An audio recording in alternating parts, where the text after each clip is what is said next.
كانوا قليلا من الليل ما يهجعون يغفر لكم ذنوبكم ومن يطع الله ورسوله فقد فاز فوزا عظيما. قال الله عز وجل في محكم تنزيله: ولقد بعثنا في كل أمة رسولا أن اعبدوا الله واجتنبوا الطاغوت فمنهم من هدى الله ومنهم من حقت عليه الضلالة فسيروا في الأرض فانظروا كيف كان عاقبة المكذبين. اور بلا شبہ یقیناً ہم نے ہر امت میں ہر قوم کی طرف ایک رسول بھیجا، یہ کہ تم اللہ کی عبادت کرو اور طاغوت سے بچ جاؤ. تو ان میں سے کچھ وہ لوگ تھے جن کو اللہ نے ہدایت دے دی، سیدھا راستہ دکھا دیا، اور کچھ وہ لوگ تھے جن پر گمراہی ثابت ہو گئی، گمراہی سچی ہو گئی. فسیروا فی الارض فانظروا کیف کان عاقبۃ المکذبین. تو زمین میں چل پھر کر سیر کر کے دیکھ لو کہ جن لوگوں نے انبیاء کو جھٹلایا ان کا انجام کیا ہوا. محترم بھائیوں اور بزرگوں، یہ جو آیت میں نے تلاوت کی ہے یہ سورہ نحل کی 14 سپارے میں سے آیت ہے. اللہ رب العالمین نے فرمایا کہ ہم نے ہر امت میں ہر قوم میں ایک رسول بھیجا. اس کا مقصد یہ تھا کہ لوگوں میں جو گمراہی پھیل چکی ہے، جو شرک کے اندھیرے چھا چکے ہیں، ان کو دور کرنا ہے، ان کو ان اندھیروں سے نکال کر ایک اللہ کی طرف لے کر آنا ہے.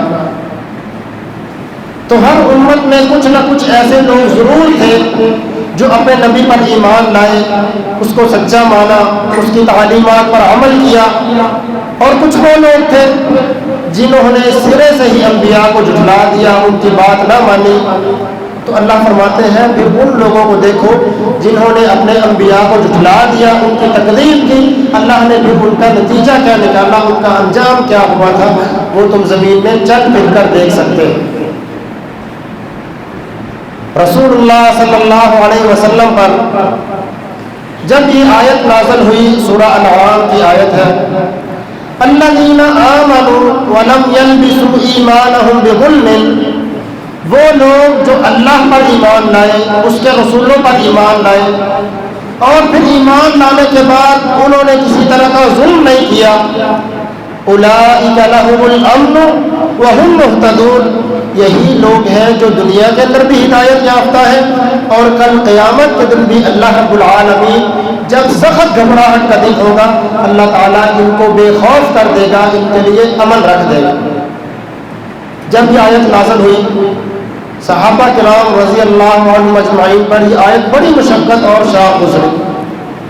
اللہ کے رسول کے پاس آئے، کہنے لگے یا رسول اللہ، ہم میں سے کون وہ شخص ہے جس نے کبھی ظلم نہ کیا؟ ہر بندہ اس سے کبھی نہ کبھی زیادتی ہو جاتی ہے، کبھی نہ کبھی ظلم ہو ہی جاتا ہے. تو یہ جو آیت ہے کہ ایمان لانے کے بعد جس نے کبھی ظلم نہ کیا اس کے لیے امن ہے اور ہدایت یافتہ وہ شخص ہے. ہم میں سے ہر بندہ ظلم کر لیتا ہے. تو یہ آیت ان پر بڑی شاق گزری. رسول اللہ صلی اللہ علیہ وسلم نے فرمایا اس سے یہ مراد نہیں جو تم سمجھ رہے ہو، بلکہ ظلم سے مراد شرک ہے. اللہ رب العالمین کے ساتھ شریک ٹھہرا لینا کہ جو حق پاک پروردگار کا ہے وہ حق کسی اور کو دے دینا. اولاد رب العالمین دیتا ہے، سمجھنا کوئی اور ہستی ہے جو اولاد دے سکتی ہے. رزق اللہ رب العالمین دیتا ہے، یہ سمجھنا رازق کوئی اور ذات بھی ہے جو دیتی ہے. نفع نقصان کا مالک صرف ایک رب ہے. کوئی یہ سمجھ بیٹھے کہ شاید نفع نقصان کا مالک اللہ کے علاوہ کوئی اور بھی ہے. فرمایا جس طرح تم رب تعالیٰ کی عبادت کرتے ہو، اس کو تعظیمی سجدہ بھی کرتے ہو، عبادت کا سجدہ بھی صرف ایک ذات کا ہے. اگر تم یہ حق کسی اور کو دے دو، فرمایا یہ ظلم ہے. پھر ظلم کے کئی درجے ہیں. ایک بندہ کسی کو مارتا ہے، یہ بھی ظلم ہے. ایک بندہ بغیر حق کے کسی کا مال کھا لیتا ہے، یہ بھی ظلم ہے. چوری کرتا ہے، ظلم ہے. کسی کی عزت پر ڈاکہ ڈالتا ہے، یہ بھی ظلم ہے. لیکن سب سے جو بڑا ظلم ہے وہ ہے پاک پروردگار جو پیدا کرنے والا ہے، جو ہمارا خالق ہے، سب کچھ جاننے بوجھنے کے بعد ہم اس کے ساتھ کسی اور ہستی کو بھی وہ حق دے دیں جو صرف ایک رب تعالیٰ کا حق ہے، یہ سب سے بڑا ظلم ہے۔ اس کی دلیل 21ویں پارے میں سورہ لقمان میں اللہ رب العالمین نے بیان فرمایا ہے ہمارا ایک نیک بندہ لقمان تھا، اس نے اپنے بیٹے کو جب نصیحتیں کی، اس میں ایک بڑی نصیحت یہ تھی، یا بنی لا تشرک باللہ، میرے بیٹے رب تعالیٰ کے ساتھ شرک نہیں کر۔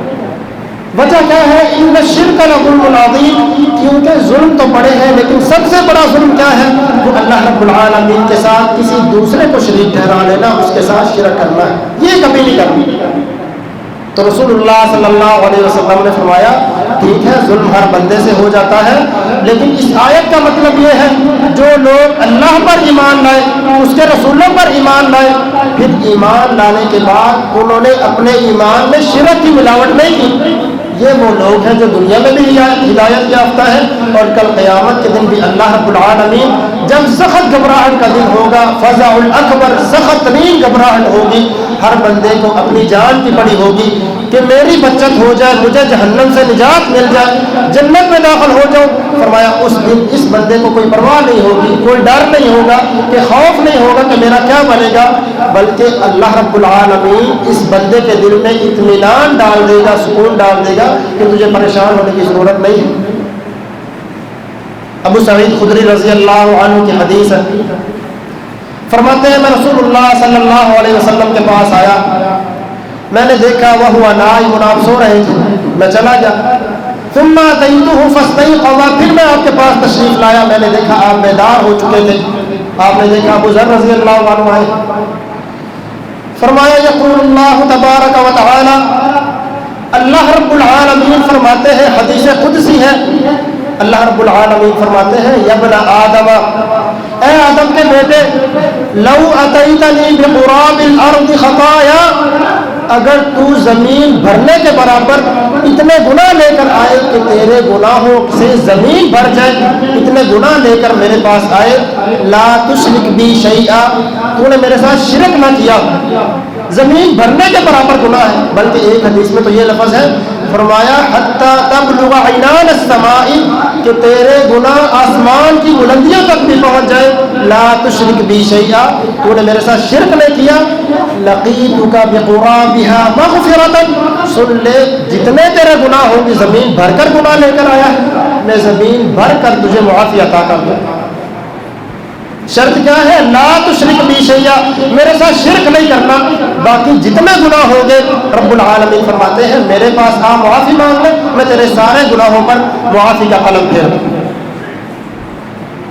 موسیٰ رضی اللہ عنہ، انس رضی اللہ عنہ کی حدیث ہے، سیدنا موسیٰ علیہ السلام اللہ رب العالمین سے کہنے لگے یا ربی، پروردگارا، علمنی کلمات اقول واذکرک بہ وادعوک بہ، رب تعالیٰ سے کہنے لگے یا ربی، اے میرے رب، کچھ مجھے ایسے کلمات بتا جس کے ساتھ میں تجھ سے دعائیں کیا کروں، تیرا ذکر کیا کروں، تجھے پکارا کروں۔ قال قل یا موسیٰ لا الہ الا اللہ، اللہ رب العالمین نے فرمایا اے موسیٰ لا الہ الا اللہ کہا کر کہ اللہ کے سوا کوئی عبادت کے لائق نہیں ہے، بگڑیاں بنانے والا وہ ہے، حالات درست کرنے والا وہ ہے، اس کے ساتھ کوئی اور معبود نہیں جو عبادت کا حقدار۔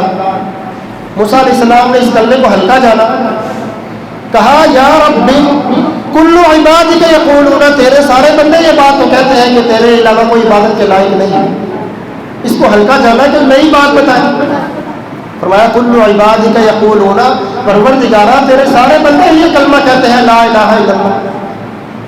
اللہ رب العالمین نے فرمایا یا موسیٰ، اے موسیٰ، لو ان السماوات السبع وعامرهن غیری والارضین السبع، فرمایا اگر ساتوں آسمان اور جو کچھ ان کے اندر رہنے والی مخلوق ہے سوائے میرے، اور تمام زمینیں فی کفۃ واحدۃ، ایک پلڑے میں ہو، ولا الہ الا اللہ فی کفۃ، اور ایک ترازو میں صرف لا الہ الا اللہ ہو، مالت بہن لا الہ الا اللہ، تو وہ ترازو، وہ پلڑا جس میں لا الہ الا اللہ ہوگا، فرمایا وہ ان کو لے کر جھک جائے گا۔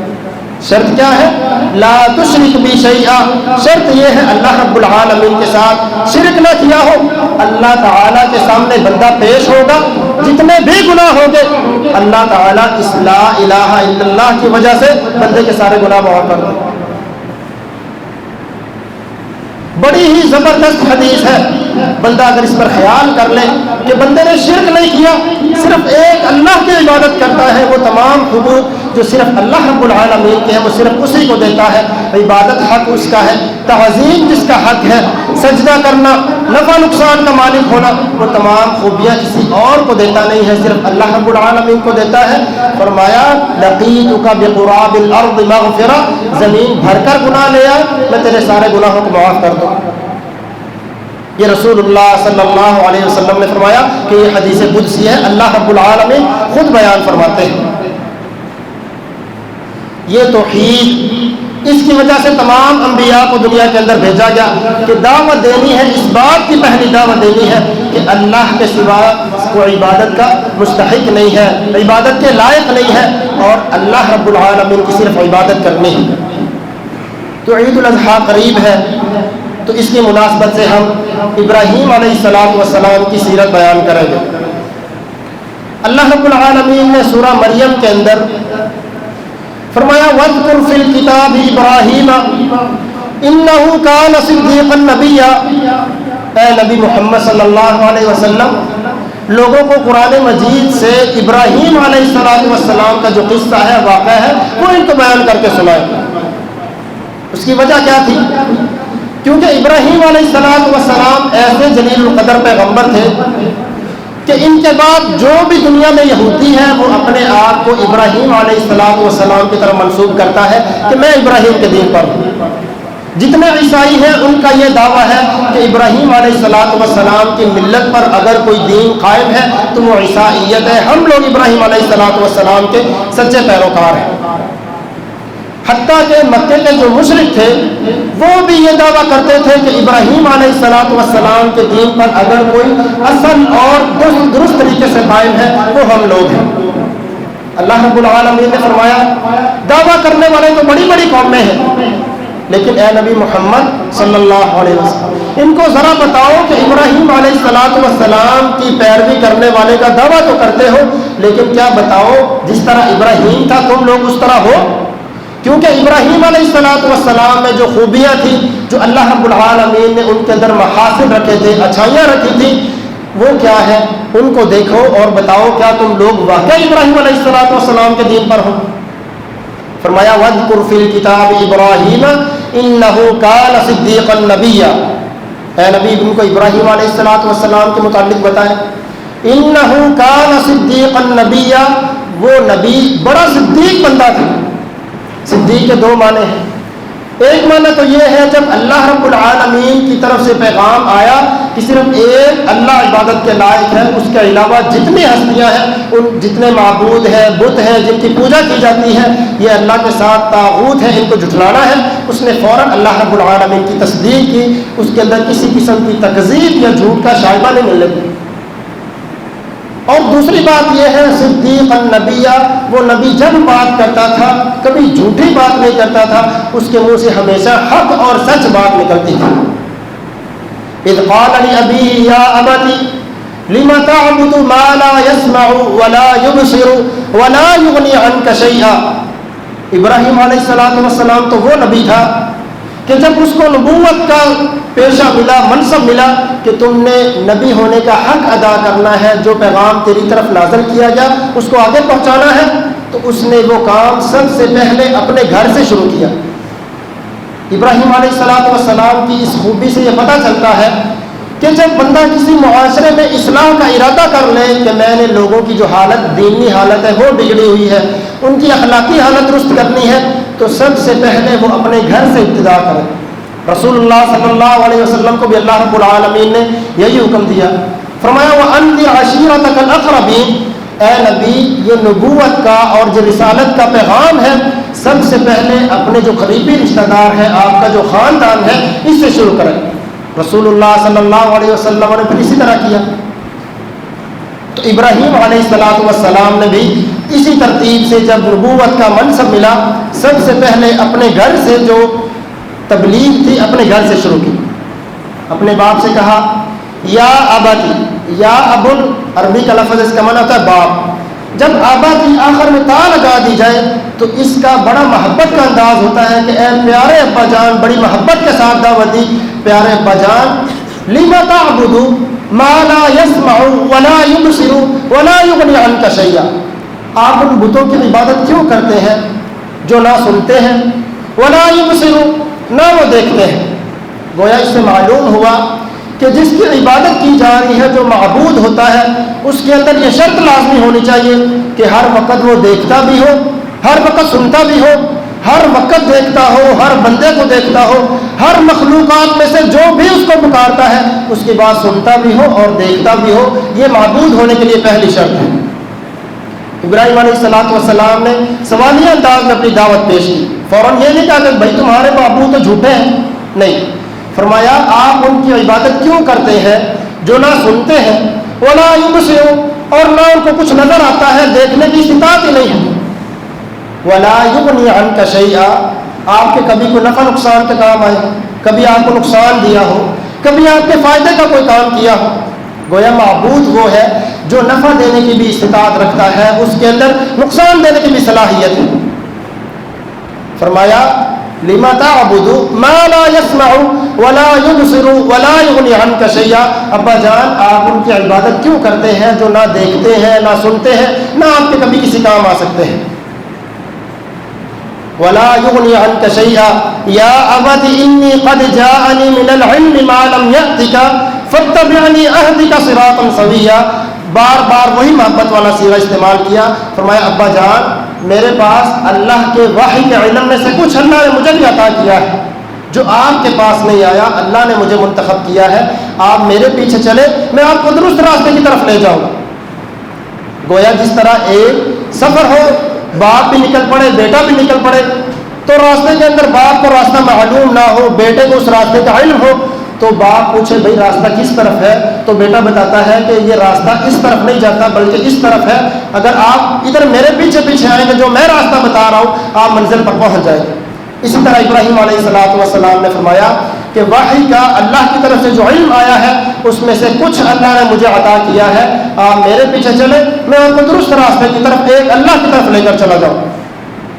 اس سے یہ بات بھی سمجھ لگی ابراہیم علیہ السلام کی جو دعوت کا اسلوب اور طریقہ ہے, اس سے یہ بات بھی سمجھ آتی ہے کہ جو حق بات اور درست بات ہے وہ اگر آپ سے جو کوئی کم تر ہے, آپ سے چھوٹی عمر والا ہے, آپ کا بیٹا ہے, آپ کا شاگرد ہے, جو آپ سے مرتبے میں کم ہے, اگر حق اور درست بات ادھر سے ملتی ہے تو وہاں سے بھی لے لینی چاہیے. یہ نہیں کہنا چاہیے کہ بھائی یہ کل کا لڑکا, کل کا چھوکرا, یہ مجھے حق بات سکھاتا ہے. باپ نے وہی کیا نا. ابراہیم علیہ السلام نے دعوت دی, ابا جان اللہ نے مجھے کچھ علم عطا کیا ہے جو آپ کے پاس نہیں ہے, آپ میرے پیچھے چلے, میں آپ کو سیدھے راستے کی طرف لے جاؤں. باپ کے دل میں وہی بات آئی کہ یہ میرا بیٹا ہو کر میرے معبودوں کو جھٹلاتا ہے. اس نے آگے سے انکار کر دیا. فرمایا یا ابت لا تعبد الشیطان ان الشیطان کان للرحمن عصیا. ابا جان آپ شیطان کی عبادت نہ کریں کیونکہ شیطان تو ہمیشہ سے رب تعالیٰ کا نافرمان ہے. اب یہاں سوال یہ پیدا ہوتا ہے کہ اس وقت کے جو کافر لوگ تھے, ابراہیم علیہ السلام کے جو والد تھے اور باقی جو قوم تھی, یہ شیطان کی سیدھا شیطان کی عبادت نہیں کرتے تھے بلکہ یہ لوگ تو بتوں کو پوجتے تھے. اسی طرح سورہ انعام میں فرمایا یہ لوگ سورج کو, چاند کو اور ستاروں کی پرستش کرتے تھے, حتیٰ کہ اپنے بادشاہ کی بھی عبادت کرتے تھے, شیطان کی عبادت کو نہیں کرتے تھے. پھر ابراہیم علیہ السلام یہ کیوں کہہ رہے ہیں ابا جان آپ شیطان کی عبادت نہ کریں. اس سے یہ معلوم ہوا کہ اللہ کے علاوہ جس کی بھی عبادت کی جائے جس سے شیطان راضی ہوتا ہو, گویا کہ حقیقی طور پر وہ شیطان کی عبادت کرنا ہے. فرمایا ابا جان آپ شیطان کی عبادت نہ کریں کیونکہ شیطان کی عبادت کرنا اس کو خوش کرنا, پاک پروردگار کو ناراض کرنا ہے, اور شیطان تو ہمیشہ سے رب تعالیٰ کا نافرمان ہے. جب اللہ نے اس کو حکم دیا تھا وَإِذْ قُلْنَا لِلْمَلَائِكَةِ اسْجُدُوا لِآدَمَ فَسَجَدُوا إِلَّا إِبْلِيسَ. رب العالمین نے حکم دیا کہ آدم کو تعظیمی سجدہ کرو, تمام فرشتوں نے سجدہ کیا, وہ جھک گئے. ابلیس نے کہا خلقتنی من نار وخلقته من طین، تو نے مجھے آگ سے پیدا کیا، اس آدم کو مٹی سے پیدا کیا، اور آگ کی تو یہ خوبی ہے یہ اوپر کو جاتی ہے، مٹی نیچے کو جاتی ہے، حقیر سی چیز، اس کو میں کیسے سجدہ کروں؟ ابا واستکبر وکان من الکافرین، اس نے انکار کر دیا، اپنے آپ کو بڑا سمجھا۔ اللہ نے فرمایا کان من الکافرین، اللہ نے مومنوں سے نام نکال کر کافروں کے اندر اس کا نام لکھ دیا۔ ابا جان آپ اس شیطان کی عبادت نہ کریں، اس کے پیچھے نہ چلیں، کیونکہ وہ تو ہمیشہ سے شروع سے ہی رب العالی کا نافرمان ہے۔ اگر آپ نے میری بات نہ مانی، اسی طرح ان بتوں کی عبادت کے اندر لگے رہے، یا ابتی، ابا جان انی اخاف ان یمسک عذاب من الرحمن فتکون للشیطان ولیا، ابا جان اگر آپ نے میری بات نہ مانی، کہیں مجھے ڈر ہے آپ کو اللہ تعالیٰ کی طرف سے کوئی عذاب نہ آ جائے، مجھے ڈر ہے اللہ رب العالمین کی طرف سے عذاب نہ آ جائے، اور مجھے ڈر ہے کہ آپ شیطان کے دوست نہ بن۔ گویا اللہ کی طرف سے عذاب آ جانا جتنی بڑی وعید ہے، اتنی بڑی وعید ہے کہ بندہ کہیں اللہ کا اس کی دوستی چھوڑ کر شیطان کے پیچھے نہ چلا جائے۔ جس طرح عذاب بڑی سخت چیز ہے، اسی طرح شیطان کا دوست بن جانا، اس کا ہم پلہ بن جانا، یہ بھی اتنی بڑی سخت وعید ہے۔ تو اپنے گھر سے دعوت شروع کی اور دلیل کے ساتھ دعوت شروع کی، یہ نہیں فرمایا ابا جان آپ تو جاہل ہیں، میرے پاس نبوت کا علم ہے تو اس لیے میرے پیچھے چلے، نہیں، فرمایا ابا جان میرے پاس اللہ نے ایک نبوت کا علم مجھے دیا ہے جو آپ کے پاس نہیں آیا، آپ میرے پیچھے چلے، میں آپ کو سیدھی راہ کی طرف لے جاؤں۔ جب وہ بندہ دلیل کے سامنے لاجواب ہو گیا، بات آگے سے نہ بنی، آگے سے کہنے لگا اراغب انت عن آلہتی یا ابراہیم، اے ابراہیم میرے معبودوں کے خلاف میرے دل کے اندر نفرت بھرتے ہو، میرے معبودوں کے خلاف میرے دل کو بھڑکاتے ہو، ان سے بے رغبتی کرتے ہو۔ لئن لم تنتہی لارجمنک، اگر اس کام سے باز نہ آئے، یہ جو آج باتیں کی ہیں اس سے اگر باز نہ آئے، لارجمنک، اللہ کی قسم پتھر مار مار کے تجھے رجم کر دوں۔ لارجمنک شروع میں لام ہے اور نون شد کے ساتھ تشدید کے ساتھ آیا ہے۔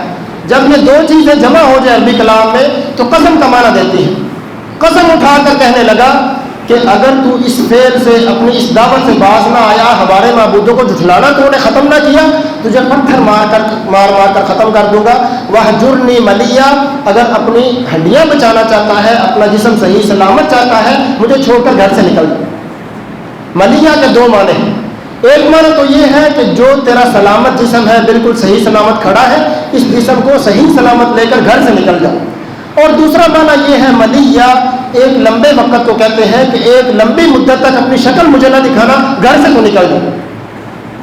اور یہ کوئی پہلی دفعہ نہیں ہوا، بلکہ جو بھی نبی آتا جب وہ دین کی دعوت دلائل کے ساتھ لوگوں کو بے بس کر دیتا، ان کا منہ بند کر دیتا، تو وہ آگے سے ایمان لانے کے بجائے کچھ لوگ ایمان لے آتے، اور جو لوگ ہٹ درم ہوتے، اپنی ضد پر عناد پر ڈٹ جاتے، ان کا یہ ہوتا تھا کہ وہ آگے سے انبیاء کو جھٹلانا شروع کر دیتے۔ لوط علیہ السلام نے دعوت دی، ان کی قوم نے کہا اخرجوہم من قریتکم انہم اناس یتطہرون، یہ جو لوط دعوت لے کر آیا ہے کہ ایک اللہ کی عبادت کرو، ہمارے معبودوں کو جھٹلاتا ہے، ایسا کرو تم اس کو بستی سے نکال دو، اس کی بات نہ سنو، اس کو بستی سے نکال دو۔ انہم اناس یتطہرون، یہ لوگ بڑے پاک باز بنتے، اپنے آپ کو بڑا سچا سمجھتے ہیں، ان کو بستی سے نکال۔ نوح علیہ السلام کی طرف دعوت آئی، انہوں نے دعوت دی اپنی قوم کو، کہنے لگے لئن لم تنتہی یا نوح لتکونن من المرجومین، اے نوح اگر اپنی اس دعوت سے باز نہ آیا، ہم تجھے پتھر مار کر تجھے ختم کر دیں گے۔ وہی بات جو ابراہیم علیہ السلام کے والد نے کی، وہی بات تھی جو نوح علیہ السلام کی قوم نے کی۔ نبی کریم صلی اللہ علیہ وسلم نے جب دعوت دی، آپ کی قوم نے آپ کو مکہ سے نکالا، یعنی جب قوم بے بس ہو جاتی ہے دلائل کے سامنے، پھر وہ آگے سے مقابلہ کرنے کے لیے ضد پر اتر آتی ہے کہ بھائی اس کا جواب تو نہیں ہے، یا تو اس بندے کو ہی ختم کر دو، یا اس کا اس بستی سے نام و نشان مٹا دو، بستی سے اس کو نکال دو۔ ابراہیم علیہ السلام نے جب اپنے باپ کو دعوت دی، باپ نے آگے سے کہا کہ میرا گھر چھوڑ کر چلا جا، اگر تو نے ایسا نہ کیا پتھر مار مار کر ختم کر دوں گا۔ جب ابراہیم علیہ السلام نے دیکھا کہ دعوت اثر نہیں کر رہی، ایمان لانا اس کے نصیب میں نہیں ہے، ایمان نہیں لے کر آ رہا، کہا قال سلام علیک ساستغفر لک ربی انہ کان بی حفیا، فرمایا ابا جان تم پر سلامتی ہو، میں آپ کے لیے اللہ تعالیٰ سے مسلسل بخشش کی دعا کرتا رہوں گا، معافی مانگتا رہوں گا، انہ کان بی حفیا، کیونکہ اللہ تعالیٰ مجھ پر بڑا شفیق اور بڑا مہربان ہے۔ یہاں ایک مسئلہ ہے، رسول اللہ صلی اللہ علیہ وسلم نے فرمایا لا تبدأ اليہود ولا النصارى بالسلام، کہ یہودی اور عیسائی اور جو کافر لوگ ہیں تم نے ان کو سلام کرنے میں پہل نہیں کرنا۔ اب یہاں ابراہیم علیہ السلام گھر چھوڑ کر جانے لگے تو ان کو سلام کر رہے ہیں، تو اس کا جواب یہ دیتے ہیں کہ جب آپ کی کسی کافر سے ملاقات ہو جائے تب آپ نے سلام نہیں کرنا، لیکن جب ہمیشہ کا آپ اپنے کسی عزیز سے تعلق ختم کر کے جا رہے ہو، جب آخری رخصت کا وقت ہو تب آپ سلام کر کے جا سکتے ہیں۔ یہ ابراہیم علیہ السلام کی سنت ہے، اور اللہ رب العالمین نے فرمایا قد كانت لكم اسوة حسنة في ابراہیم، ابراہیم علیہ السلام کا جو طریقہ تھا، ان کی جو دعوت کا طریقہ تھا، تمہارے لیے بھی اس میں بہترین نمونہ ہے۔ تو یہ نبی تھے ابراہیم علیہ السلام کہ جب ان کو نبوت کا شرف ملا، منصب ملا، تو انہوں نے سب سے پہلے جو دعوت شروع کی تھی وہ اپنے گھر سے کی تھی کہ ایک اللہ کی عبادت کرو۔ آپ ان کی عبادت کیوں کرتے ہیں؟ جو سنتے بھی نہیں ہیں، دیکھتے بھی نہیں ہیں، آپ کو کسی کام بھی نہیں آ سکتے، نہ نفع کے مالک ہے، نہ نقصان کے مالک ہے۔ یہ اپنے گھر سے ابراہیم علیہ السلام نے دعوت دی۔ اچھا، یہاں ایک بات اور ہے کہ جتنا مرضی کوئی عزیز ہو، جتنا مرضی کوئی قریبی رشتہ دار ہو، جو دین کی محبت ہے اور جو دین کا فاصلہ ہے یہ سب سے زیادہ اہمیت رکھتا ہے۔ کہ ابراہیم علیہ السلام نے جب دعوت دی، باپ کے دل میں ان بتوں کی اور معبودوں کی اتنی زبردست محبت اور حمیت جڑ پکڑ چکی تھی، اس نے یہ نہیں دیکھا کہ میرا بیٹا ہے، میرا لخت جگر ہے، بلکہ کہا میرے معبودوں کے خلاف بولتا ہے، اگر دوبارہ یہ کام کیا، دوبارہ یہ دعوت دی، لأرجمنک، پتھر مار مار کر تجھے ختم کر دوں۔ ابو بکر رضی اللہ عنہ جب شروع میں غزوہ بدر ہوا تو ان کا بیٹا ابھی اس وقت کافر تھا، بعد میں مسلمان ہو گیا، تو ایک دفعہ اپنے باپ ابو بکر رضی اللہ عنہ سے کہنے لگا ابا جان، جب میدان کی لڑائی تھی، بڑی زبردست لڑائی ہو رہی تھی، آپ کتنی ہی دفعہ میرے سامنے آئے، لیکن میں نے باپ سمجھ کر چھوڑ دیا تھا کہ میرا والد ہے، اس لیے میں نے اپنی تلوار آپ پر نہیں اٹھائی۔ ابراہیم علیہ السلام کہنے لگے تم نے تو یہ کام کیا، اللہ کی قسم اگر تم میری تلوار کے نیچے آ جاتے میں اس چیز کی پرواہ نہیں کرتا، بلکہ میں یہ خیال کرتا یہ بندہ اللہ کا دشمن ہے، اس کے رسول کا دشمن ہے، میں تمہاری گردن تمہارے سر سے الگ کر دوں۔ گویا جو دین کی محبت ہے اور دین کی بنا پر جو دشمنیاں ہیں، یہ بندے کی جو حقیقی جو رشتہ داریاں ہیں، حقیقی قرابتیں ہیں اور حقیقی جو عزت داری ہے، اس سے بڑھ کر ہوتی ہے۔ پھر اس کے بعد جب گھر سے نکلے ابراہیم علیہ السلام نے پھر قوم کو دعوت دی، انشاءاللہ وہ اگلے جمعے بیان کریں گے۔ اللہ رب العالمین سمجھنے کی عمل کرنے کی توفیق عطا فرمائے۔ وآخر دعوانا ان الحمد للہ رب العالمین۔